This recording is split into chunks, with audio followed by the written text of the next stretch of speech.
اليوم غادي نحضر لكم هاد السيجار كيجي زوين غير بالخضره والطون، كيجيو زوينين ومقرمشين وغير في الفران. جربوهم وردوا عليا.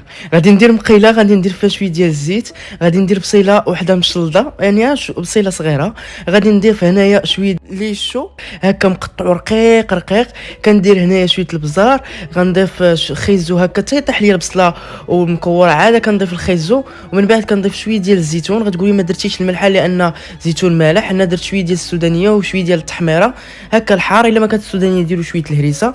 كندير كلشي، كنزيد شويه صوص الصوجا حتى هي مالحه، وهنا كندير الشعريه الفيرميسيل ديال الروز اللي سلقتها من قبل وقطعتها وكنشحرها مع داك الخضار ديالي تتنسم هذيك الشعريه. وهنا كنضيف الطون وكنحركو حتى الاخر، وهو قزبر ومعدنوس. من بعد كنشد الورقه، ضروري ندهنها بشويه ديال الزيت لان غنديروها غير في الفران باش تجينا مقرمشه. وانا دائما نديرو الجهه الملسه هي اللي كتكون على برا والجهه الحارسه كتكون من الداخل.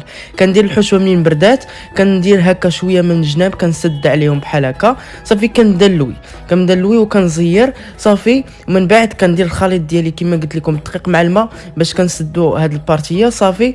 هنايا كنكملت كاع لي سيجار ديالي، راه كتخرج واحد الكميه اللي زوينه صافي. كنشد لاطا كندهنهم بالزيت وكندخلهم في الفران يتحمروا ليا من الفوق ومن التحت تقريبا مده ديال 10 ديال الدقائق ولا ربع ساعه على حسب الفران، وكيقدموهم بالصحه والراحه كيجيو يا سلام.